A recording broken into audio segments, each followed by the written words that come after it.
This week on The Futurists, Mark Pesce. Where using AI in an agentic way was expensive because a human had to be in the loop all of the time. What happens is when you cross the watershed, now the human is on the loop, just kind of checking in occasionally, making sure things are going on, keeping things in track. And that changes the calculus of how much cognitive labor costs. And that's the real core of the watershed. Cognitive labor, before that, for all of history, had one source: us.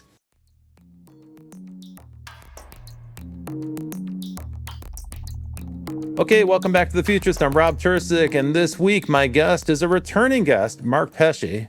Now, I brought Mark onto the show because he's been doing something I think is quite important, and I want to share it with everybody. Mark, welcome back. I'm happy to have you here again. I know you're super busy, so I want to get right into it because you've got to head out to your next appointment. But for the folks who are listening, Mark has been undertaking something that I think is important work.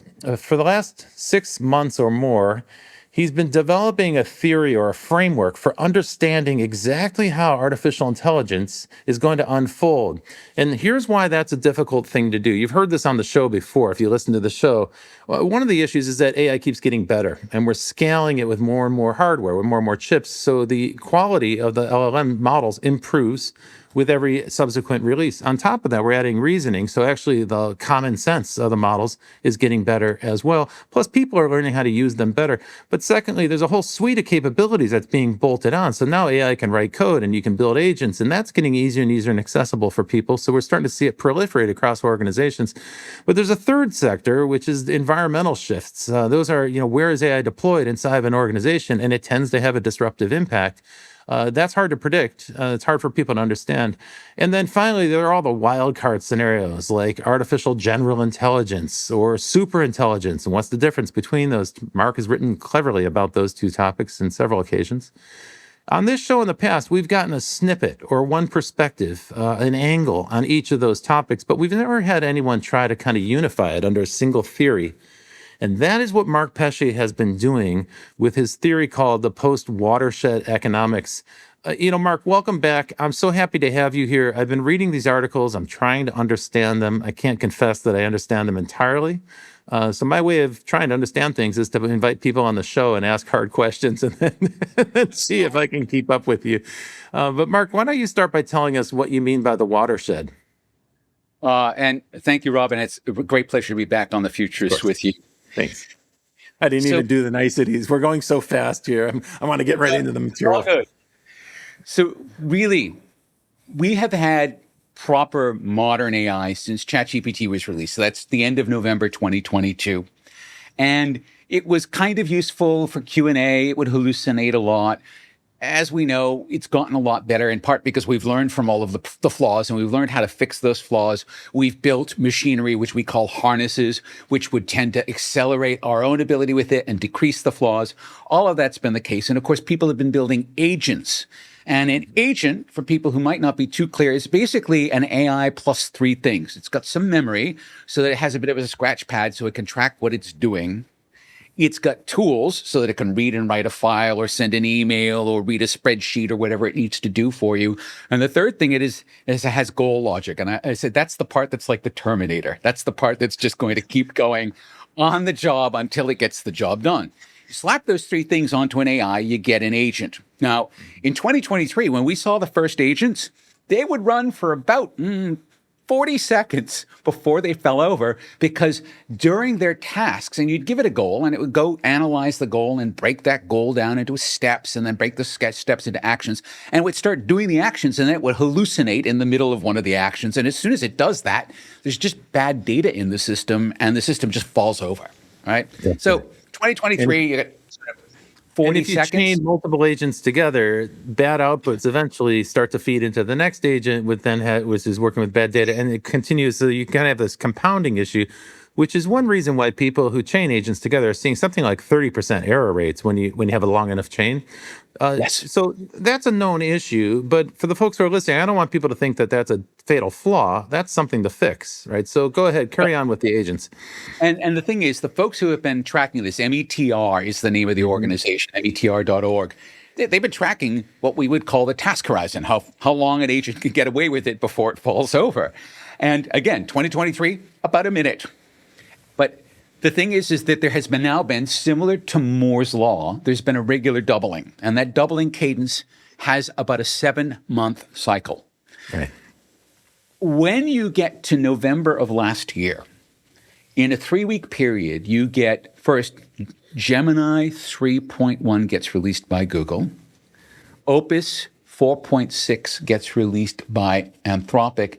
And then GPT 5.2 gets released by OpenAI. So the 3 big frontier labs. And at this point, the task horizon surpasses an hour, somewhere between an hour and 90 minutes. And of course, we're now more than 7 months past that. So we're now at 2 to 4 hours on a lot of this. What this means is that if you want to assign an agent a task, here, put these into the billables. Here, go contact my agent and tell him about these bookings, whatever it is, okay? You do not have to, and I love this new word, bot sit the agent to make sure that it's actually on the task, because you can have a high degree of confidence that it's going to complete the task before it falls over. Mm-hmm. We call that the watershed because what that does is that actually changes the calculus, where using AI in an agentic way was expensive because a human had to be in the loop all of the time. What happens is when you cross the watershed, now the human is on the loop, just kind of checking in occasionally, making sure things are going on, keeping things in track. And that changes the calculus of how much cognitive labor costs. And that's the real core of the watershed. Cognitive labor, before that, for all of history, had one source, us. Right? Yeah. And that means that it's limited and expensive. Now, all of a sudden, as you cross the watershed, all cognitive labor gets repriced. Now, that line is not on hard fast because it doesn't really apply to all forms of cognitive labor at once. For example, your surgeon is still going to charge you a lot for doing surgery, and there are a lot of reasons why. On the other hand, all of the copywriters went away in 2025 because the one thing language models were already really good at was writing. So the line is uneven, but once you cross that watershed definitively, as we did in November, now you can see that that line is basically coming broadly for cognitive labor, and it's leading to a dramatic repricing of cognitive labor. And that's really the essence of what the watershed is. So for folks who are listening, let's assume that quite a few of our listeners are mid-career professionals in white-collar jobs. In other words, these are people who get paid to use their brains. How should they interpret what you're saying? You know, what Meter is telling us is that by the end of the decade, an agent will be able to run autonomously without falling over for about a day. At that point, agents can run around the clock, right? They'll run full time. Yeah, I know. I think that's really by the end of next year, we're probably going to have That's what that. I think it is. Yeah, I think you're right. By 2030, probably the week, something on that order, to be able to do it without That's falling over. effectively a worker, right? That's a worker that costs $6,000 instead of $65,000 a year. Well, and this is the interesting point because, of course, everyone's got AI bill shock right now. And this kind of leads into the paper that I wrote after this, which is that if you're consuming the very highest quality of intelligence, whether that's the frontier, the best version of Claude, or the best version of GPT, or the best version of Gemini, it adds up quickly, right? Because agents burn a lot of the currency of an agent is a token. And a token is basically a unit of cognition from an AI's point of view. And it just burns through them. And the more sophisticated the task is, the more tokens it's going to burn through.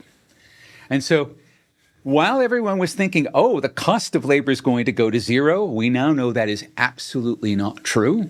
There's a floor. We do not know where the floor is. And we also know that there's an enormous amount of price discovery going on. So the thing that we've been able to tell, and this has really only emerged sort of in the last 60 days, is we're now starting to see what we would call a barbell-shaped market in cognition. So at the high end of the barbell, you have Claude, you have GPT, you have Gemini, right? And then at the bottom end of the market, you have companies like DeepSeek and some of the other Chinese model vendors. Quen is another one, which is done by Alibaba. And Minimax, and the work that's coming out of Xiaomi. I thought they made vacuum cleaners, but they actually also make AI, really good AI. And they're going for basically the Walmart approach. As interestingly is xAI with Grok and Meta AI with Spark. So they're trying to price very low. And then the question there is, if you have your normal garden variety task, can the cheap tokens do the job for you?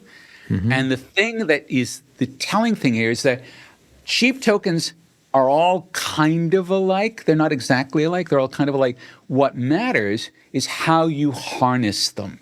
And so there's this new term of art called a harness, which is, for example, people would have heard of OpenClaw, which allows people to have agents on their computers at home. OpenClaw is a harness. You drop an AI into it, and then it can do all sorts of things for you. And what we're learning is that the design of the harness actually amplifies the intelligence of your tokens. And so if you have a really smart harness, you can get away with really cheap tokens. And if that's the case, are most people going to need the really expensive tokens from an Anthropic or an OpenAI, or are they going to be able to use the really cheap tokens from, say, a DeepSeek? And we're already seeing evidence of this here in the United States. There are a lot of companies now that are starting to explore the idea of maybe you begin to frame a problem using the expensive tokens from the high-end frontier models from the leading labs. And once you have an understanding of that problem, you want to go into production, you're going to get an open source model like DeepSeek, run it on local hardware that you own on your own premises. You got to manage that, of course, and set it up. But you're going to see 85% drop in cost, and about 85% on average, what I'm hearing is 85% results. So they're not going to match exactly what you get with Mythos or the highest of the high models, but good enough for government work. Exactly. And the thing is, what we're building in, and I know I've written a lot about this, what we're building in now are these things called loops, where when the agent falls over, the harness that the agent's in goes, let me take a look at what went wrong here. How can we change the process here to improve that process so that you don't stumble next time? So we have this idea of a self-improving agent and a self-improving harness. That is very much in play now. It's something people weren't even thinking about 6 months ago, but it's very much in play now because people are starting to understand that harnesses are kind of where the action is. Yeah. Because they enhance the result of the raw intelligence. Okay tokens, great tokens. So yeah. But you point out that eventually the AI consumes the harness. It can kind of it outgrows the harness, but it eventually absorbs that, right? So that's not a one-time thing. Like building harnesses is a process. It's a governance process that you have to continue to stay ahead of. Yeah. There's this brilliant paper, and it really is only an essay from 2019 called The Bitter Lesson, from Richard Sutton. Richard Sutton is one of the fathers of machine learning. So he's literally just a huge name in the field. He's like, look, we've been at this for a long time, not just with language models, but we've been at this for a long time. And every time we try to build something that's very specific, where we take some human knowledge and build it into our AI, by the time we get that working, first off, we found out our knowledge is incomplete. And the second thing is the AI has come along and gotten better because we can throw enough compute at it and we can throw enough memory at it, all of these things, that it just does it. And we didn't have to actually do the work in the first place. It's like, this is the bitter lesson. It's happened so many times now. So the point of the bitter lesson is if you have a choice between clever computing or clever code writing and more hardware, generally speaking, more hardware is going to be the better choice. And no one likes that because the engineers would rather write clever algorithms. And now, given what you just said, though, because of that. Given what you just said, though, I want to click on that for a second here, because when you talk about the bitter lesson, if every clever process eventually gets absorbed by the models themselves, then what can companies do that is durable? Like, what is a durable strategy for a business owner today if the AI is going to basically absorb all the custom software they built to govern AI? And this is a fantastic question. And this is the question that basically this work around the Watershed forced me to answer. So I'll answer it for you in the terms that I gave the Financial Services Council in Australia a couple of weeks ago. I was like, look, I explained the bitter lesson to them. I was like, the AI is going to get good enough.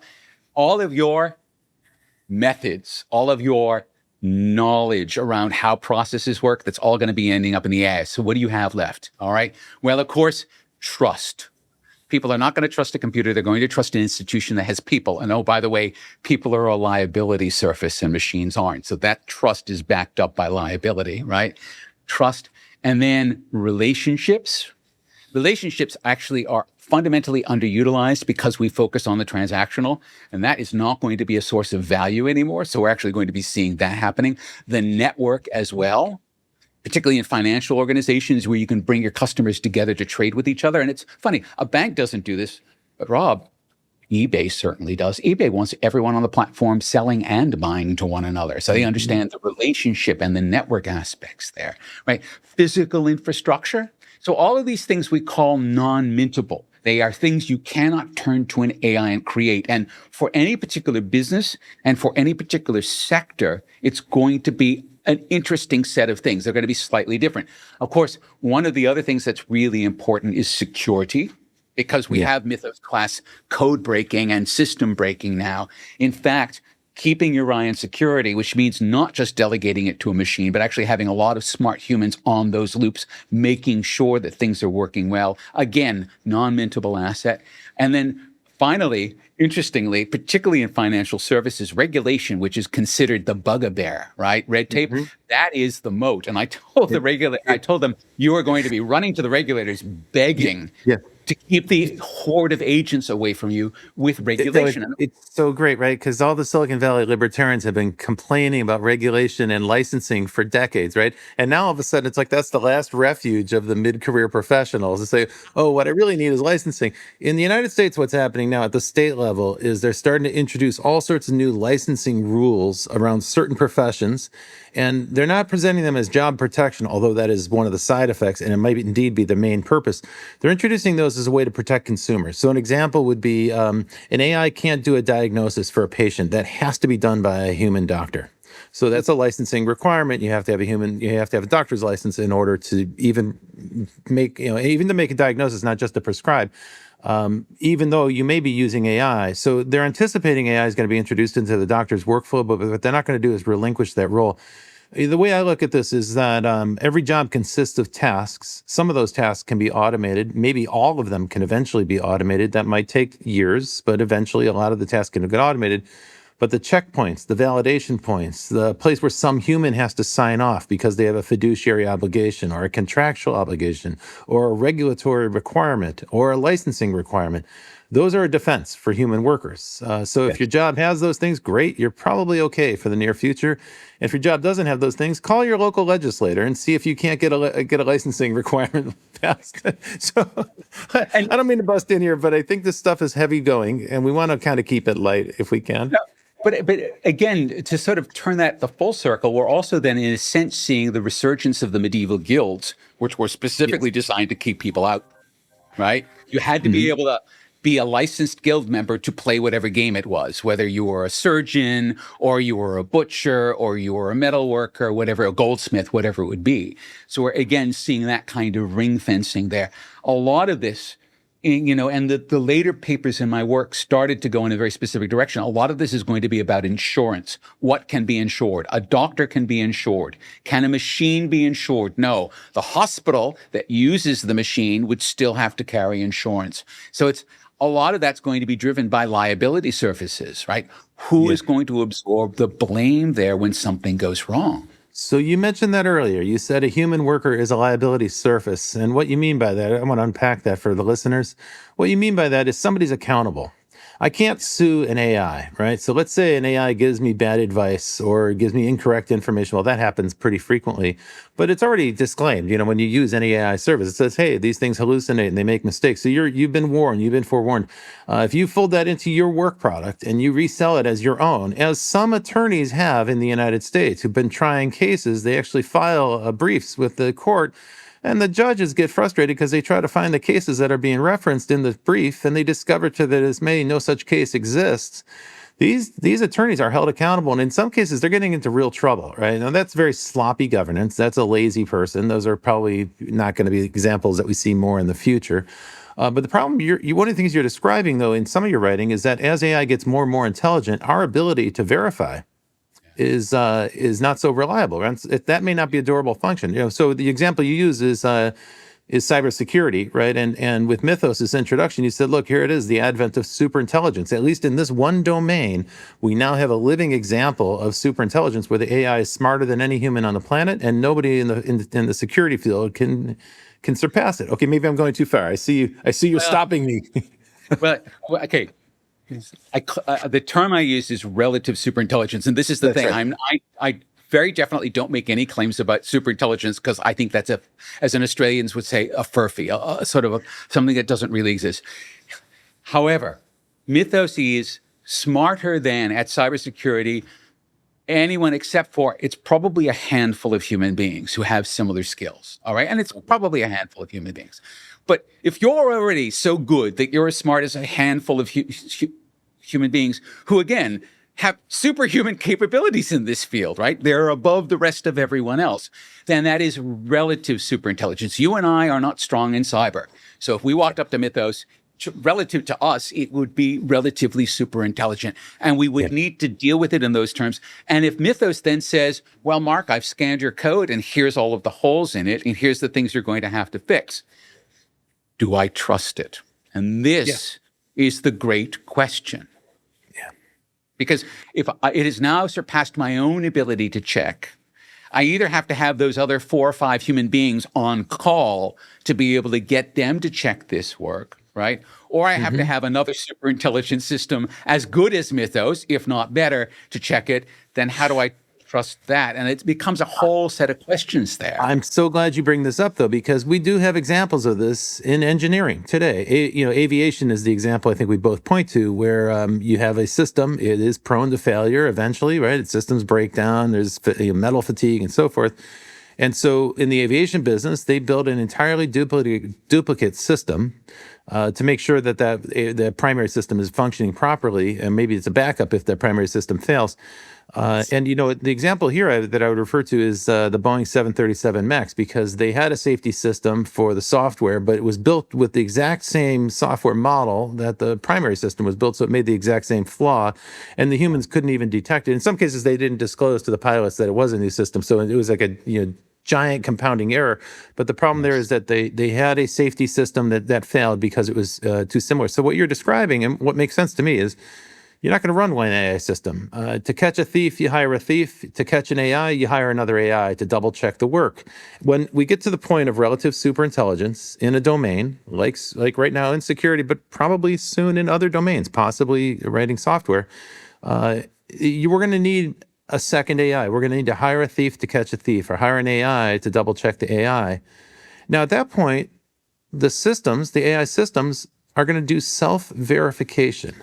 Is that correct? Am I right in that assumption? And is that Well, I mean, and this is where we really start to run into the limits of what we can know and the limits of what we can prove. So for human beings, the best that we can do with proofs is what we call formal proofs, which are a term from mathematics, right? And it's very strict. It's like, how do you prove that your right triangle is X, Y, or Z?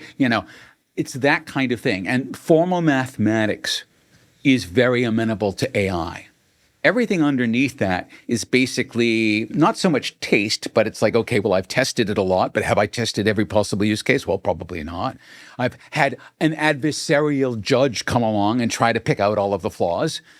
Was that complete? And so we kind of have this descending layer of judges. We call them a ladder in one of my papers, where formal proof is the best you can do. And if you could formally prove the design of the software and hardware systems on the Max, it wouldn't have crashed, right? Because the flaws would have been highlighted and gated before they could have propagated through the system. Instead, what we had and what we found was systems that checked their own homework.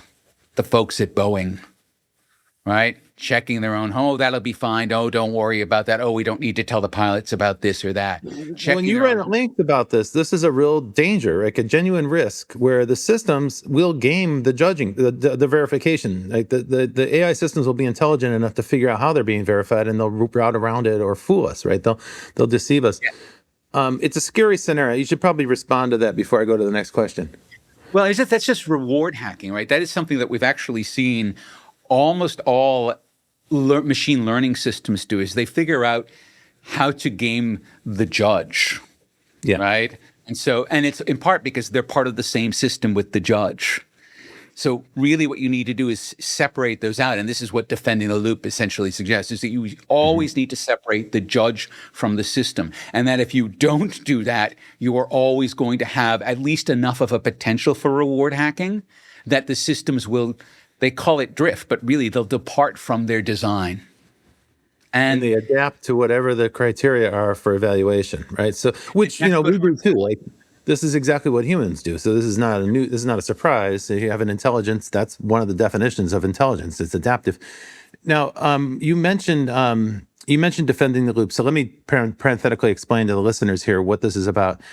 Mark has been writing a series of articles for the last 6 months. And the first set of articles were basically the foundational precepts. He introduced the language that he was going to use. But just this past week, he launched 4 great articles that I recommend that you check out.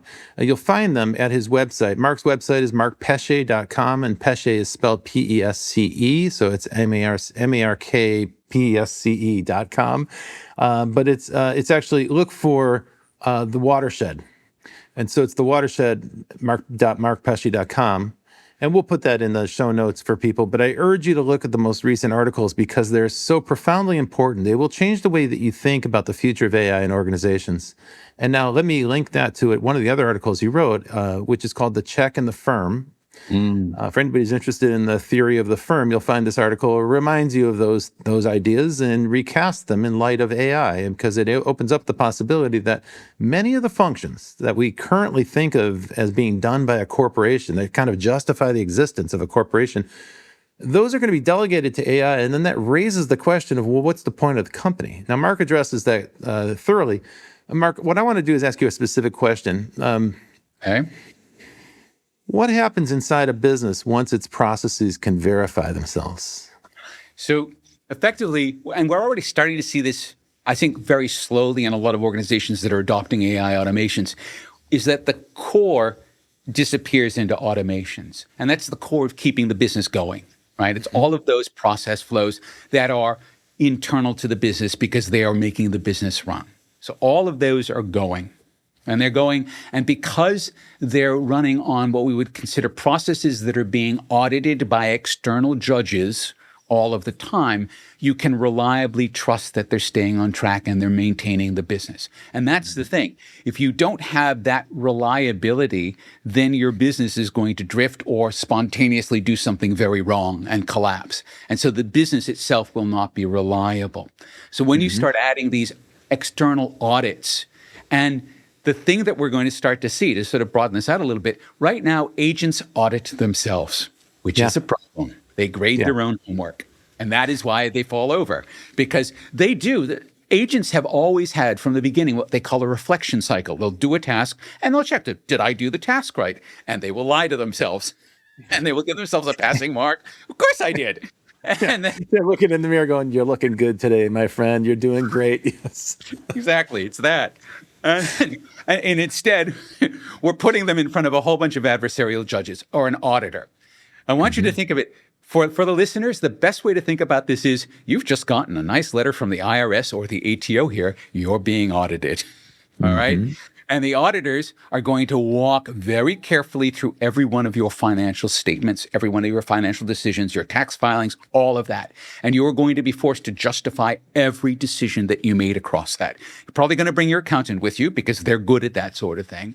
But that auditing process is a process of external verification in an adversarial framework. Yep.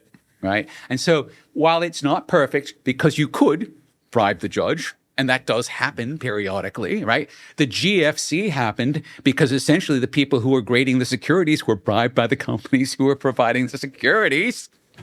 Okay. Well, let's bring that back to a company today. So what you're describing, I think, is as we start to rely more and more on agents in companies, and we begin to delegate more and more tasks to agents, and then we start to link those together so that we have a kind of, orchestrated agentic flow of tasks that are, we've delegated a whole process now to agents. We need a mechanism for verifying that work is being done accurately. It's basically quality control on the intelligence, on the thought process.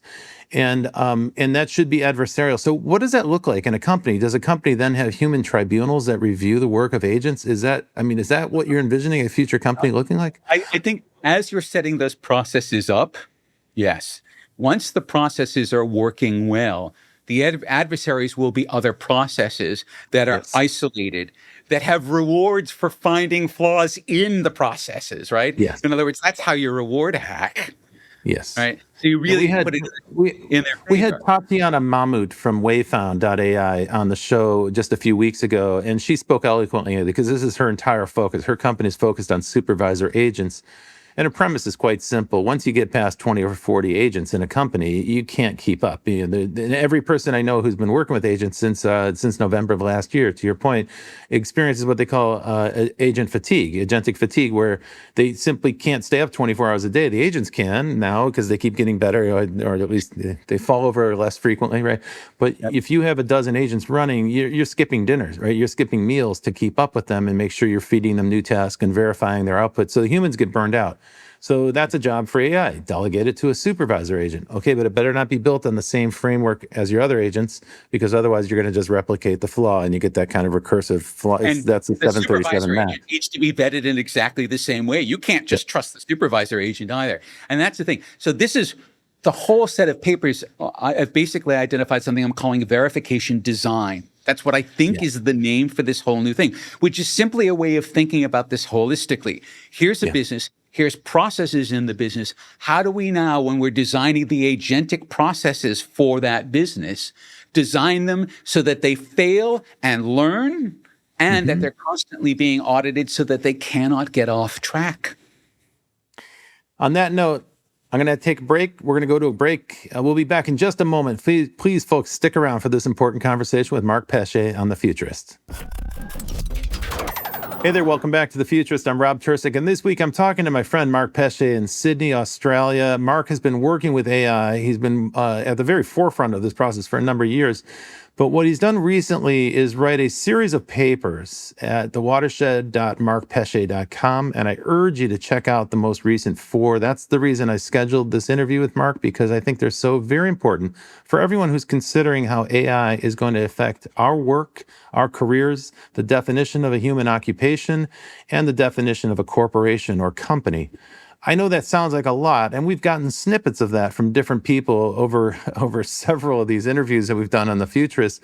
But what Mark's done is kind of heroic in the sense that he's trying to wrap his arms around all of that and come back with a general working theory of how it might unfold. He's very candid in his writing that he's not going to get it all right, that these are hypotheses. He relies heavily on the input from other people and, frankly, readers like you. So I hope you'll check that out. Now, Mark, the through line I noticed on the recent articles is that you're making a distinction we kind of got to just before the break, and I want to just underscore it here for the folks who are listening. You've defined a line between what a machine can verify and what a human can judge. And there are certain things that only a human can judge. And as you pointed out, that's kind of arbitrary, right? Like that judgment is in some cases quality, right? Where it's like saying, well, what's a quality show or a quality song? That's up to that. It's in the eye of the beholder. Yes, but with the corporation, it's literally, what are we going to do? How are we going to do it? Right? What do we stand for? What's important? What do we settle for as a company, right? Now, let me give you an example from my own experience. So you know that I launched this company, NeuraStudios.ai, which is an AI motion picture company that creates tools that enable anybody to make a short animated film. And that's going very well, by the way. About a year ago, I was talking to our head of product, a very smart guy named Martin. And we were doing some forward planning for hiring. And I said, look, Martin, we need to think about your headcount for next year. How are you going to grow your group of the organization?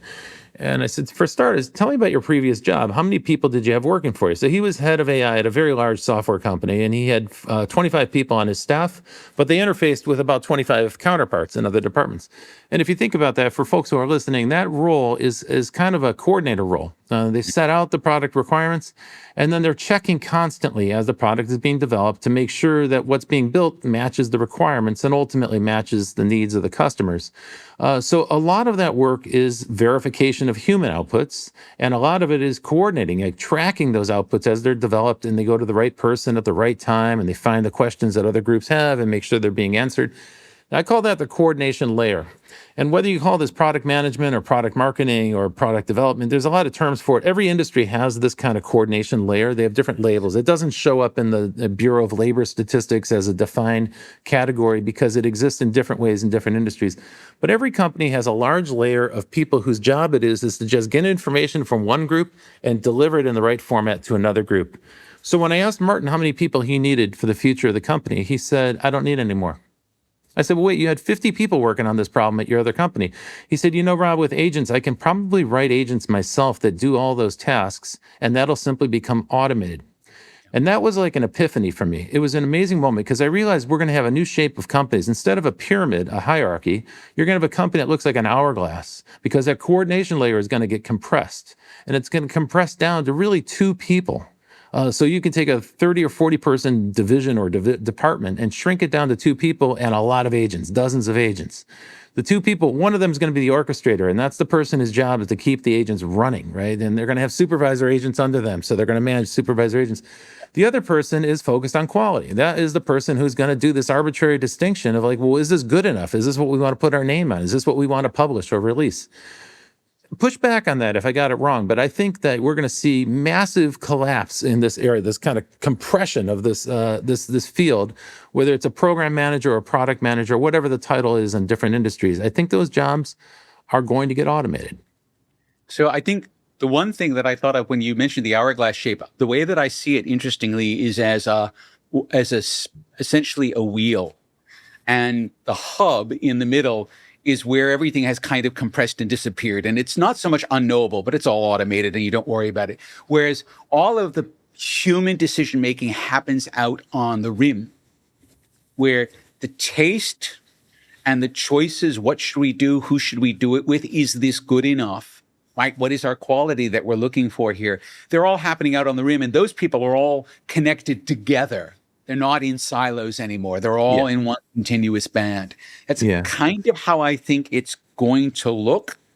But that doesn't I think you're right. And I think their business process is going to be monitored by AI so that you'll know what I'm working on all the time. And I'll know what you're working on, even if we're in a different country. That would be within a company. That would be transparent.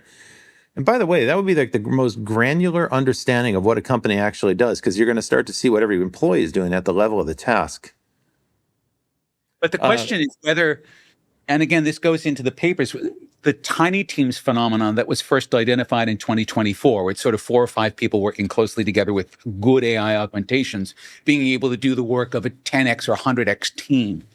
Whether that's in fact what this ends up looking like, that there are the only occasions where we need more than a handful of people to do a serious business's work is when the liability surface, in other words, what you're doing is so dangerous that it requires both so much oversight and so many signatures, both of which are explored in that check on the firm paper, to make sure that there's a whole bunch of people there to need it to happen. So if you're making pacemakers, for example, or X-ray machines, but if you're making, I don't know, widgets, probably not. So that's kind of the difference there. So the size of the firm, the structure of the firm probably doesn't change that much, but the size of the firm changes based on its verification depth. Now, in Defending the Loop, you say that there are 4 things that are kind of like irreducible functions of human workers in a company. These are permanently human responsibilities, and those include ratifying a specification, so you're basically telling the system what to do, supplying the assumptions behind that, choosing the preferences, so these are the qualitative things that we talked about a moment ago, and then holding what you call the set point, the boundary of what the system is allowed to change on its own, which is kind of like a governance principle, right? Yes. Unpack those for me, and as you do, tell me what is the most difficult one for people to actually do. Like, what is the hardest of those tasks for humans? So one of the things that we can already see happening, and we've got to remember that software is probably at the coalface because it's just been using the tools long enough, right?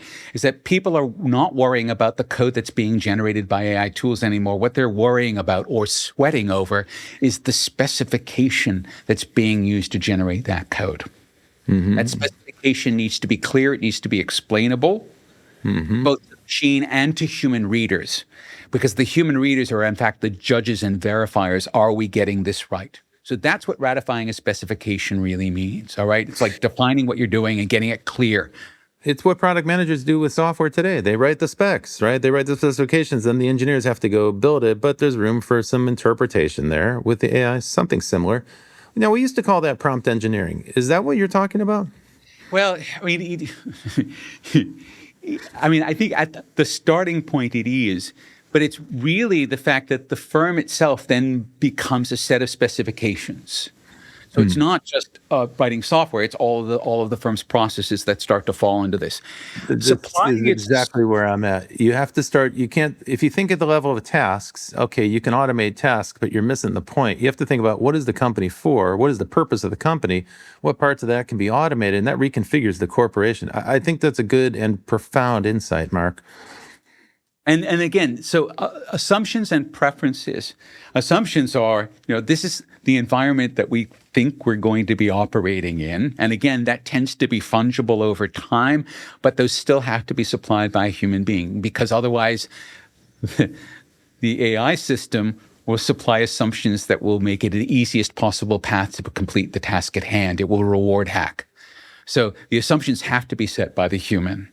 Yeah. Preferences have to be set by the human precisely for these reasons. Both of those also are determinants of what we call taste.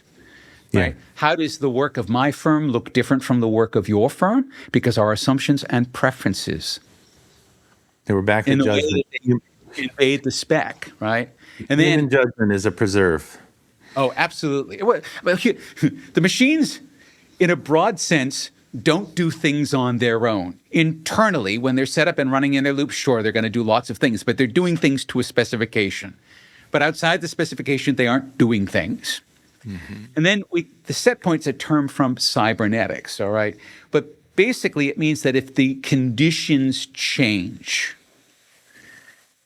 the systems need to be able to detect that, but they aren't allowed to alter their own behavior. And again, this is because that requires a human signature.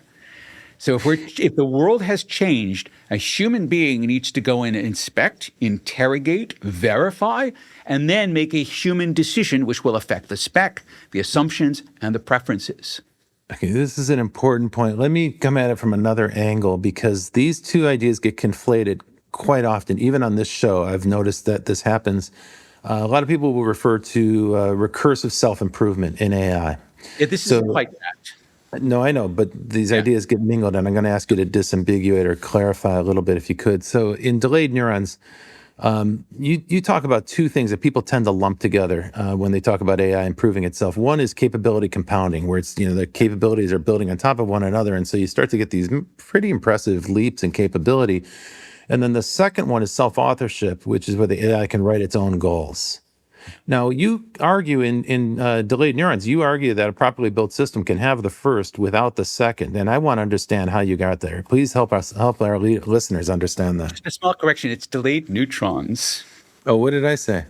Neurons, which would make sense in context. This is the thing, right? Because it's really talking about, because the metaphor there is a nuclear reactor. Nuclear reactors would be impossible to build if all of the neutrons that happen from when atoms get smashed in nuclear reactors were all fast. Some of them arrive a couple seconds later because of the products of decay of further products in the reactor. And it's only because those products are slow that you can have reactor rods that work. Otherwise, reactors would just explode when you put it together. Oh, they would just disintegrate instantly. Yeah, okay. Because they would always go supercritical. Right. And so it's around really finding that very interesting point. And the whole point of separating self-improvement from self-governance in that sense, right, is to keep it from going supercritical. Wow. Like, a loop should be able to improve its operation, but it shouldn't be able to change what it does. And that's the difference there, whereas a self-modifying loop can change what it does. Now, the problem there, of course, is that it's grading its own homework at the same time, and that often doesn't end well. So you want to do that because you want to get the best results out of it, but it also tends to govern the runaway. There's a whole bunch in that paper about the kinds of ways that we need to design these systems so that they're durable, right? And that's the thing. And having a self-modifying system, while that can accelerate, it's not durable. it will eventually implode, right? It'll eventually do something catastrophic. Okay. It has the capability for that, and it's not that a self-regulating system can't do it, but if it is, it's probably going to be within the bounds of human beings to be able to intervene, and which is what makes a reactor work. That's why the metaphor is there. Yeah, Like, any change is going to be slow enough, whereas a self-modifying system and recursive self-improvement, which is where you take a language model and use it to build the next generation of language model, which uses it to build the next generation of language model. That's kind of the stuff that Anthropic is working on and OpenAI and Google presumably are all working on. That can produce a very much smarter language model very quickly. But it's not actually that quick because it still takes a huge amount of time to train a language model. So even that kind of recursive self-improvement takes months and months and months. And so there's a lot of room in there to be able to put the control rods in if you need to. Some people make the leap that recursive self-improvement gets us to AGI, and I think that's a fundamental flaw in the thinking. They're leaping to a conclusion that isn't supported by the evidence. Look, I mean, as we come back to that relative superintelligence thing, right? Is it going to be? Is it smarter than you where you need it? Okay, great. Can you use that? Okay, great. Can you trust it? Oh, that's a whole other issue. And this is why I think the ground isn't, do we have AGI or not? It's, can I trust the outputs from this? And what I think is happening, Robert, and this is the next set of papers that will happen in a couple of months, is that as we get past the Mythos class systems, which are effectively smarter than us, how are we going to start to be able to trust their outputs? And I think there's going to be two approaches here, weirdly. One of them is that we're only going to trust outputs that are formally provable. So that the post-Mythos class systems will have to produce mathematical proofs of what they're saying before we can trust it. Okay? Wow. Fine. The second one of which is we go all the way back, and it's going to be like the Sibyl of Cumae or the Delphic Oracle. And they're going to utter some lines that won't make any sense to us because we just aren't smart enough to understand what they're talking about. That's going to kind of be the two options. This is a real challenge. I mean, we're kind of getting a glimpse of that with the relative superintelligence today. We're kind of in the low foothills of that challenge. In a measure of safety, you talk about this. You talk about a third class of outputs, of AI outputs, beyond the capable or the unreliable, and you call them too good. Yeah. And the metaphor you draw on here is from science fiction. You call it a state of God shatter. Shatter, yeah. So first explain God shatter, and then tell me how that applies to this situation that we're describing. So, okay, a God shatter comes from Vernor Vinge's book, A Fire Upon the Deep. Mm-hmm. And in this book, a human being basically gets, I say, borrowed by a superintelligence. And the superintelligence downloads a whole bunch of stuff into the human because the superintelligence is getting wiped out and has to do it in a hurry. And the metaphor they use is it's kind of putting 100 pounds into a 5-pound luggage. Yep. And the poor human kind of doesn't know what's happening. There's too much in there, can't quite figure it out, is incredibly kind of tormented by it, but is also now prey to these kind of fugue states that they don't understand, but turn out to be really useful, but don't have any context for them. All right. So that's one way of thinking about God shatter. But the other way to think about it is if you think about a harness, right? We talked about harnesses all along. If you take something that's super intelligent and stick it in a harness that is not, it can simply overwhelm the harness. And so you think you're using the agent, but the agent's actually using you, right? In other words, the agent could be communicating in terms of the harness so that for you what you would perceive is nothing has changed. It would be imperceptible to the human governor or the human orchestrator that the system has gotten exceeded its limitations. You can think of it as a kind of prompt injection where you send a message into the harness from the AI rather than sending a message from the harness up to the AI. It's the reverse of that. And are we getting to a point where the systems are so powerful? I'm pretty sure that the whole tenor of where we're going, and I can't tell you whether it's going to be in the next 6 months or it's the next 60 months, is that we will have a class of systems, frontier systems, that are so powerful, they will probably be fairly strongly regulated.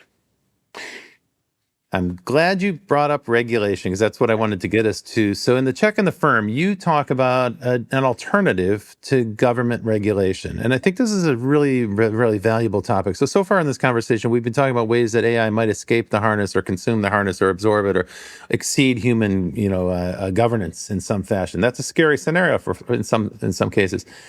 But what you're saying is we need to price that risk in. Yeah. And then build a market-based solution as opposed to a government fiat that just imposes an arbitrary solution. So instead of regulation, you're proposing an insurance scheme. Help me understand that. Explain that. I mean, it's okay. And I wouldn't say that it's an either or, it's a both and, but we need to understand that those schemes work at very, very different timescales. So, for example, you can purchase automobile insurance, which will use the telematic data from your automobile to price your premium, right? If it knows that you're driving safely, you're going to pay a lower premium than it knows if you're driving like a maniac. And the implicit assumption there is that the insurance company can trust the telematic data that it's receiving from your vehicle. And therefore, you're being judged on that. And that's the essence of what we're really talking about being able to do with agents. If you design agents that are open and inspectable, with models that are open and inspectable, then an insurance firm with a task that is open and inspectable should be able to price the liability for the operation of that agent. But that could be very expensive depending on the nature of the task. Well, if it's again, your robotic surgeon, yes, and wisely so. If it's balancing the books, probably not. Right? But you're still going to need it because you're still going to need to carry liability insurance the same way you would if you were dealing with underwriters. So okay, we have a wage differential in, at least in the United States, but generally in most industrialized countries, there's a wage differential, and it doesn't really match the value of the work that's being done. My example would be that hospital workers, nurses, school teachers, these are incredibly valuable things that are being done, but these are among the lower paid workers in the professional class.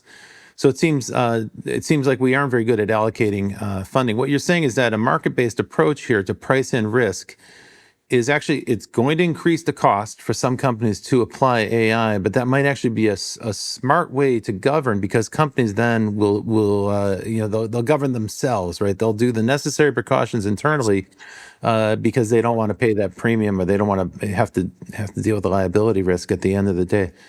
Gosh, Mark, we covered so much. You get to see an entire then industry of people who will help you reduce your premium by doing good verification design on your agents, right? It's all of that as well. So it will create jobs in basically governing AI. It's going to be a growth industry soon enough, right? Humans that set out to preemptively address that issue before the liability risk is realized. There's a lot of room on the loop. You don't want to be in the loop unless you're doing something that is so fantastically delicate or dangerous. Then you want to be the human in the loop, and you'll probably be paid quite well for that. Most of the rest of us are going to be on the loops and working with systems that will be correctly indemnified. And remember, insurance can reprice in real time if it's getting real-time data, right? Your telematic insurance... Yeah, which government can't do. Regulation can't, for companies to make intelligent decisions, regulations have to be stable. That's one of the problems we have in the United States right now, is we don't have that, and therefore companies are uncertain about what to do next. Mark, it's been a pleasure, but I want to be respectful of your time. This has been a wild conversation. We've covered a lot. For the folks who are listening, our guest has been Mark Pesce, and I want you to check out his website. Specifically, go to thewatershed.markpesce.com. That's where you'll find the articles that we've been referencing. We've been talking about defending the loop and alpha and harnesses, a measure of safety, delayed neutrons, not neurons, but close, but not quite. Anyway, these are all titles of Mark's most recent writing. I really do encourage you to check it out. And please come back, post comments, send us comments, and we can have Mark back on the show if there are questions that you've got about his writing. This is the most profoundly impactful writing I've had this month. I was so excited to see what you posted. That's why I wanted to book this conversation with you. So thank you very kindly for joining us this week on The Futurists. It's been my pleasure, Rob. Thank you. Thanks a lot. Have a great day, and we will see you in the future.